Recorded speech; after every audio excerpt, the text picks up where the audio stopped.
Hi, this is a review of what is a replica Omega Seamaster watch that I managed to find online. Seems to me that there seems to be a lot of discussion, not very many videos actually, which promote the differences between what are the replicas. Some people cannot abide them, obviously, but at the same time some people either as well can't afford them, which is why I thought I'd give this one a go and see what it looked like. Having done a little bit of research and looking at some of the watches online that I'd seen of the genuine version, there seems to be a lot of controversy about how to spot a real and how to spot a fake. Well, to be honest with you, it really ain't that difficult. If you've done a little bit of homework and you've looked at even just a couple of pictures, all this conversation about the helium valve is slightly off about by a millimetre and it's between the 10 o'clock and this, that and the other. Well, there's far more fundamental differences than that, and far easier ways to spot the reals from the fakes. Does it look near abouts? Yes, it does. Is it any comparison to the real thing? Well, having never owned one, I wouldn't know, but I would imagine not in the slightest. Having bought a fake one, it's only promoted my want for the real thing now, because I realise what a poor substitute it actually is. From a distance, does it look like the real thing? I suppose a cursory glance would probably tell you yes. So, where are we then? Well, as I say, having never owned the real thing, I can't actually speak with a great deal of authority, but I can research these things as anyone else can on the internet and make a fairly measured opinion on what the fundamental differences are between the reals and the fakes. Now, as I say, first glance it might look pretty realistic, but one of the first things that strikes me as soon as I got the watch was the little date window. Now you'll notice it's got the number 26 in there with a white background. I haven't to date seen any real ones on the website that have a white background. They're all black, picked out with white date numbers. Secondly, I have not as yet, and I know this is talking about the function of the watch, which is very difficult when you're looking at a pure picture to tell the difference, but of course as soon as you're handling the watch, there are a number of other reasons which I'll go on to in a minute, which would indicate quite clearly why this isn't obviously and clearly is a fake. Just from visual impressions though, again, the Seamaster detail, which you'll notice just under the Omega writing at the top, is generally in red from what I've established, and clearly on this one it is in white. I've not seen any with that Seamaster writing underneath the Omega logo in white. So there are two fairly fundamental differences to start with. Third difference you might want to look at is charging this up under a light and taking it into a very darkened room to see how the numbers glow. Now on the real version obviously you will have all of the numerical markers in blue, with your minute hand which is in a green, and right at the top here of the outer dial, that would be picked out in green, and this would be picked out in green. Everything else would be in blue. All the hands around the rest of the watch would be in blue. Clearly when this is in a darkened room, these are all just your normal sort of glow in the dark green. Turning the watch over now, again you'll see most of the sort of the details trying to ring true, and there may be others. I mean, I've only had this a day, but again, the genuine version clearly shows the Omega movement on the back. Now, although this rear case does mimic some of the other Seamasters that you can get from Omega, this particular version, the coaxial chronometer, has an actual display back, I think it's called, where you can see the automatic movement. This may well have an automatic movement inside. Without removing this case back, I wouldn't know, but I suspect the movement from the front hand does indicate that it is at least one of these sort of knockoff Asia automatic movements, because it does have the sweeping hand. But certainly this particular model has the display, see-through display back, and clearly that doesn't have it. One of the things I was interested to see was actually the strap. Does actually have the release here, which I didn't think it would have, which the real version has on the stainless strap for putting it over a wetsuit. So it sort of double cantilevers, if you like, very much the same as this end.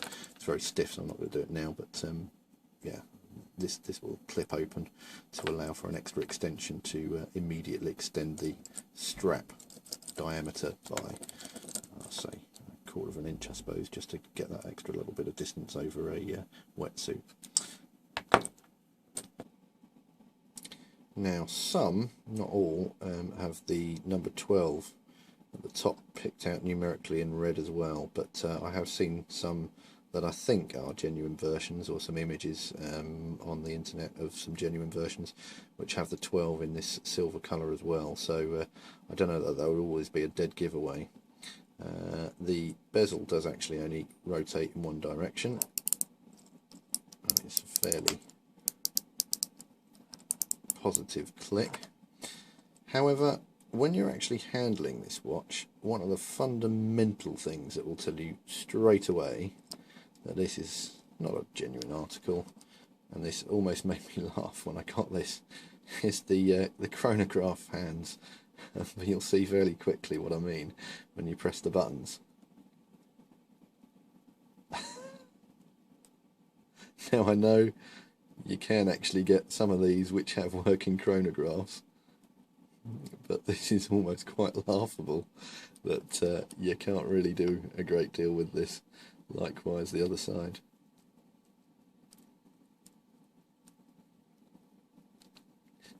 Each push the button forwards the indicator hands a short way, but as I'm sure you'll be aware, that's certainly not accurate to the originals by any shape or form.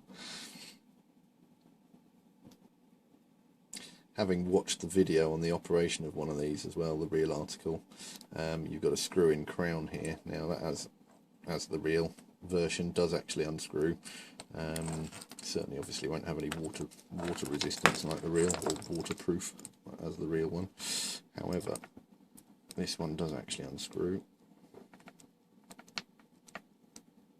and I believe from yesterday experimenting with it, pulling it out one click will allow you to adjust the date by turning it in an anti-clockwise direction, and that will move the date window.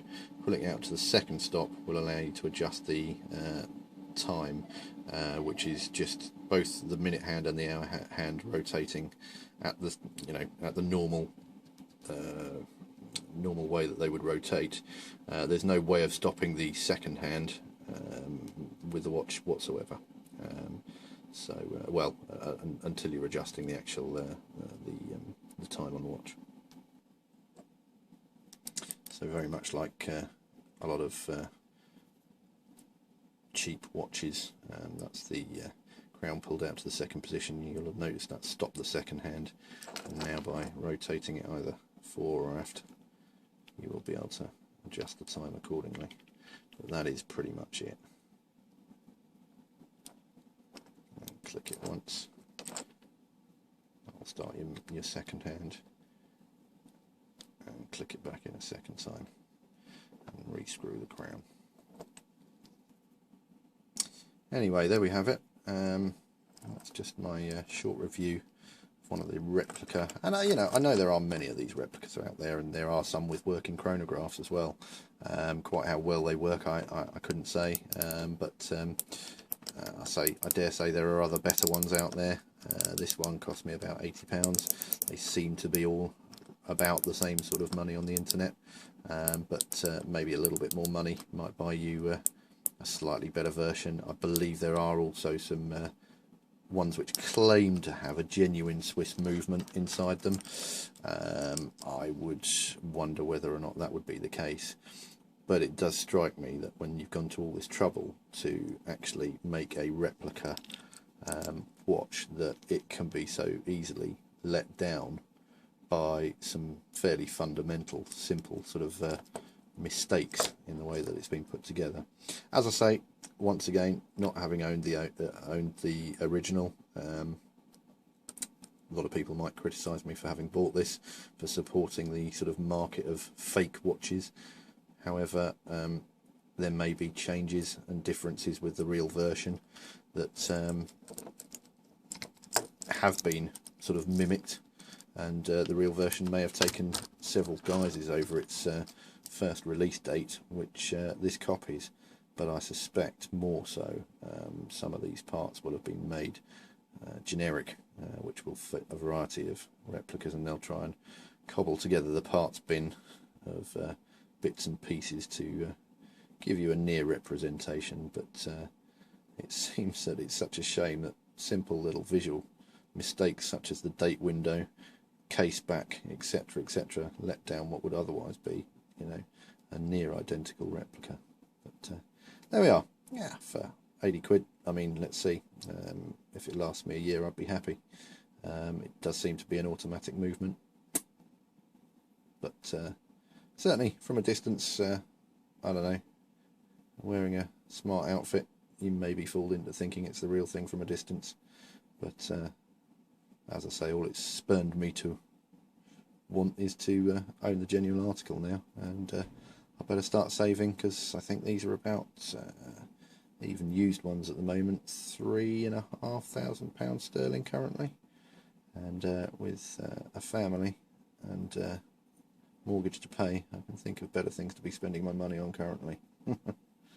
Thanks, and I'll sign off. Incidentally, I believe this is the version is the Omega Planet Ocean Seamaster Professional Coaxial Chronograph, which is a bit of a mouthful, but I believe all of those terms refer to this particular model of watch. You might also be interested to know, I believe that this is, just trying to find the, no, I can't find it, but I'm trying to find the model number, but yeah, here it is, 232.30.46.51.01.001.001. I believe that is the exact model number for this particular replica. Many thanks. Don't forget to thumbs up, like,